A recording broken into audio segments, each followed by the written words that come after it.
Bismillahirrahmanirrahim. Assalamualaikum warahmatullahi wabarakatuh. Bagaimana kabarnya anak-anak? Semoga kita semua dalam keadaan sehat walafiat. Bertemu lagi dengan Buju dengan pelajaran pendidikan agama Islam. Kita akan membahas haji dan kurban.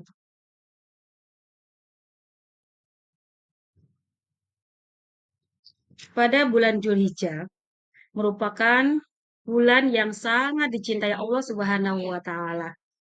Di mana bulan Zulhijjah bulan penuh kemuliaan, terutama pada 10 hari pertama di bulan Zulhijjah. Ibadah haji. Ibadah haji dan kurban merupakan ibadah yang ditunggu-tunggu umat muslim pada bulan Zulhijjah. Umat Islam juga di bulan Zulhijjah ini mengadakan hari raya Idul Adha, haji dan kurban. Baik anak-anak, sebelum kita mulai kegiatan kita, pembelajaran kita hari ini, terlebih dahulu kita berdoa agar apa yang kita dapat hari ini bermanfaat untuk kita semua. Bismillahirrahmanirrahim. Rabbi zidni ilman warzuqni fahman. Baik, anak-anak, tujuan pembelajaran kita hari ini adalah peserta didik mampu menjelaskan pengertian ibadah haji dengan benar.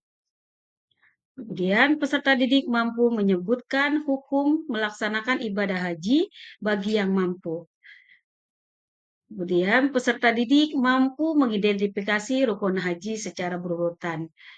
Tujuan yang selanjutnya, peserta didik mampu menjelaskan wajib haji.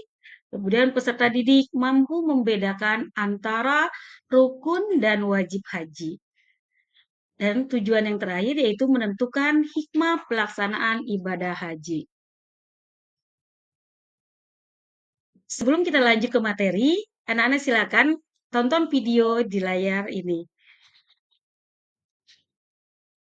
Itu adalah peragaan manasik haji. Baik, selanjutnya haji. Haji ialah berkunjung ke Baitullah untuk menunaikan beberapa amalan haji. Haji merupakan rukun Islam yang kelima dan wajib dilaksanakan oleh semua umat Islam yang mampu.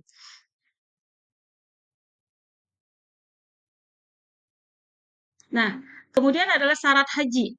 Syarat haji ialah segala sesuatu yang harus ditunaikan sebelum pelaksanaan ibadah haji. Di antaranya Islam, balik, berakal, mampu, dan merdeka. Itu adalah syarat haji. Kemudian ada rukun haji. Rukun haji ialah segala sesuatu yang harus dilaksanakan pada saat menunaikan ibadah haji. Apabila tidak dipenuhi, maka hajinya tidak sah dan tidak bisa diganti dengan dam. Nah, kemudian ada ihram. Ihram disertai dengan niat. Sebelum memakai kain ihram, dianjurkan mandi lil ihram terlebih dahulu. Kemudian ada wukuf di Arafah.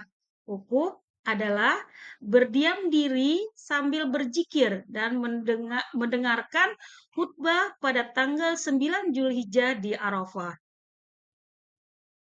Kemudian ada tawaf.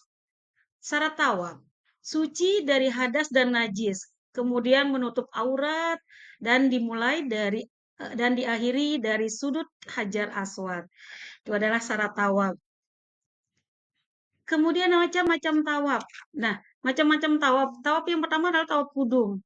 Tawaf yang dilaksanakan ketika jamaah haji baru tiba di Mekah. Kemudian ada tawaf ifidah. Tawaf yang harus dilaksanakan oleh setiap jamaah untuk memenuhi rukun haji. Kemudian ada tawaf wadah. Tawaf yang dilaksanakan oleh setiap jamaah haji ketika meninggalkan kota Madinah. Kemudian ada tawaf sunnah. Tawaf yang dilaksanakan setiap saat. Kemudian yang terakhir adalah tawaf nazar. Tawaf yang dilaksanakan untuk memenuhi najar yang telah diucapkan. Hukumnya wajib. Baik anak-anak, kemudian adalah sa'i. Sa'i adalah berlari-lari kecil dari Bukit Sofa sampai Marwah sebanyak 7 kali. Kemudian ada tahalul. Tahalul artinya bercukur atau memotong beberapa helai rambut sebagai pertanda telah bebas dari larangan dalam ibadah haji. Kemudian tertib. Tertib artinya urut. Semua rukun harus dilakukan dengan urut, tidak boleh dibolak-balik. Nah, larangan haji. Larangan haji untuk laki-laki memakai pakaian berjahit, kemudian memakai sepatu yang menutup mata kaki, kemudian memakai penutup kepala yang melekat seperti topi. Kemudian untuk perempuan apa yang dilarang? Ya dilarang menggunakan kaos tangan dan menutup muka atau memakai cadar. Nah, laki-laki dan perempuan memakai wangian, memotong kuku, dan mencukur atau mencabut rambut.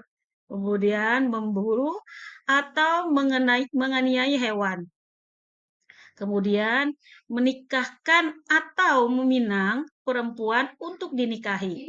Kemudian mencaci, bertengkar, berkata kotor, itu yang tidak boleh untuk laki-laki dan perempuan. Tadi kita sudah membedakan apa yang dilarang untuk laki-laki dan apa yang dilarang oleh untuk perempuan. Baik, selanjutnya adalah wajib haji.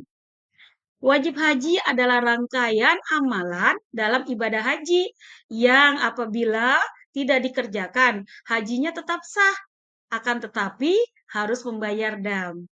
Di antaranya niat ihram dan mikat.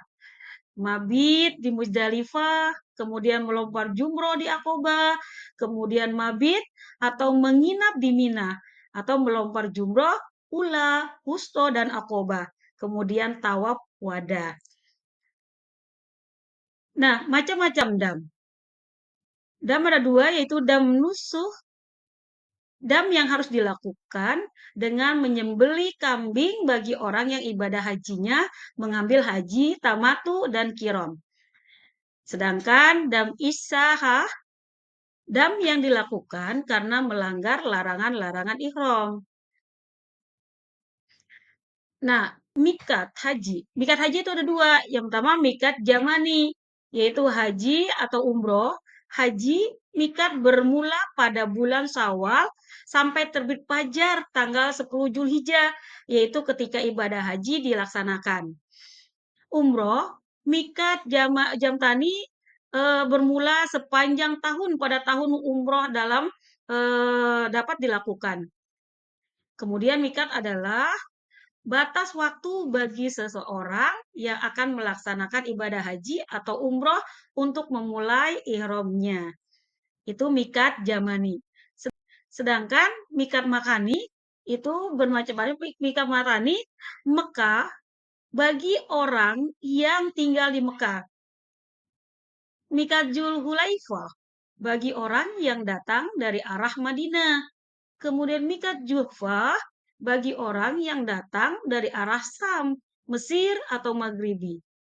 Kemudian mikat Yalamlam bagi orang yang datang dari arah Yaman, India, Indonesia.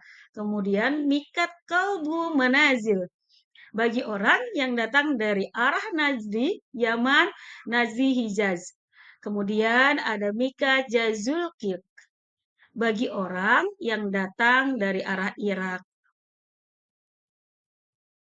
Macam-macam haji. Macam-macam haji. Ada 3, yaitu haji tamatu. Haji tamatu itu ibadah haji yang dilaksanakan setelah umroh. Sementara haji ifrad, ibadah haji yang dilaksanakan sebelum ibadah umroh. Kemudian yang ketiga, haji kiron. Ibadah haji yang dilaksanakannya bersamaan dengan umroh. Itu macam-macam haji. Nah, anak-anak setelah kita pelajari dari rukun, syarat, dan wajib haji, ada hikmah haji. Hikmah haji itu diantaranya satu, membentuk sikap disiplin. Yang kedua, menambah ketakwaan kepada Allah Subhanahu wa Ta'ala.